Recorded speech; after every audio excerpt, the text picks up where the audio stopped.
News 46 is brought to you by Inspiration Senior Living, where we provide affordable elegance to Pahrump area seniors. Give us a call at 751-2300 and make an appointment to tour our community. News is also brought to you by Dr. George Leeks, Pahrump's optometrist since 1990, offering full spectrum eye care for children and adults. Call today, 727-8300. News is also brought to you by J.K. Nelson Law. Call 727-9900 today for your free consultation. If you need a lawyer, you need Nelson.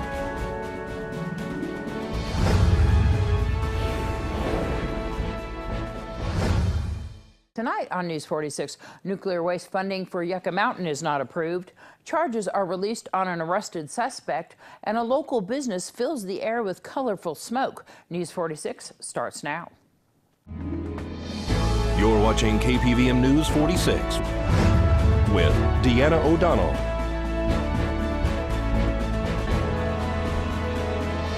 News 46, local coverage you can count on. Good evening. It's Monday, December 21st, 2015. I'm Deanna O'Donnell for News 46. Lakeisha Holloway, who police say was responsible for intentionally hitting 37 pedestrians with her car on the Las Vegas Strip last night, killing one, was homeless and living in her vehicle. Police said in a press conference this morning that Holloway had been living in the Las Vegas area without money for about a week, along with her 3-year-old daughter, who was in the car during the accident. The motive behind the act is still being determined. Drugs and alcohol do not play a part in this tragedy, according to police. 6 victims are still in critical condition. Suspect Jeff Stevens is facing an array of charges stemming from last week's manhunt, which injured 2 officers during his apprehension. The Nye County Sheriff's Office has released the charges regarding 46-year-old Jeffrey Stevens. Stevens is being charged with stalking, violation of an extended protection order, attempted robbery, battery to commit a crime, battery on a peace officer with substantial bodily harm, resisting arrest, obstruction, and a second battery on a peace officer. Stevens was arrested after weeks of attempts to capture the suspect, who was set on stalking and harassing his estranged wife, who had an extended restraining order put on the suspect. Stevens even attacked a police officer inside the family home after entering without consent. He then went to a local thrift store that his wife owns with a shotgun and was unable to make contact with her. He fled on foot shortly after. He was arrested after assaulting another officer and then finally tased. Stevens sustained a broken nose in the fight, which ended behind Walmart. He is being held on a bail amount of $26,780. This is Deanna O'Donnell for News 46. 79-year-old Keith Yoger has been arrested for lewdness with a minor under 14 years old, child sexual abuse, and sexual assault with a child under 14.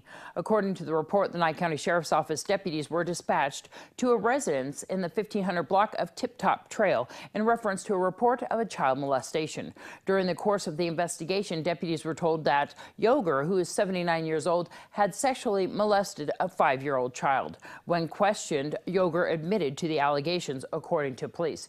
He was arrested and transported to the Nye County Sheriff's Office Detention Center, where he was booked and being held on the bail amount of $152,500. Nye County Commissioner Dan Chinhoffen talks about the latest decision concerning the Yucca Mountain Nuclear Waste Depository. The omnibus funding bill finally got to the Senate. The House, of course, by overwhelming bipartisan majorities, voted to fund Yucca Mountain and move it forward. When they sent it to the Senate, they also attached to it interim storage, because some of the other senators wouldn't move forward unless they could move forward with interim storage. So the bill, the funding would have been, they could fund interim storage provided they move forward with Yucca Mountain and have the hearings. Some of the senators decided that they would vote in favor of Harry Reid instead of their own constituents, and so there is no funding currently. It is still the law, and the state and Bob Halstead for the states crowing about, oh, they didn't fund it, which is amazing to me because they have 218 contentions. They say it's not safe. I would think that they'd want to show that it's not safe, but apparently every time we get a chance to have the hearings, they fight against it. How long has it been since the last hearing? They started in 2010, the license application went in, and then was pulled by the Secretary of Energy, which was found to be illegal by a D.C. Court of Appeals, told them to move forward with a safety evaluation report, and those came out, the SERs, that show it is safe to operate and to construct.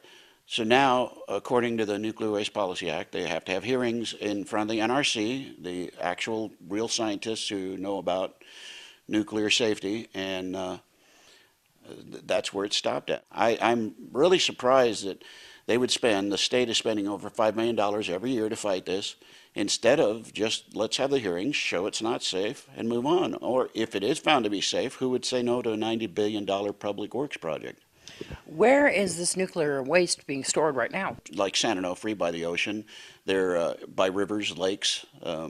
They're, fenced around, and they have some security. This is a national security issue, and they're treating it like it doesn't matter, when we all know it does.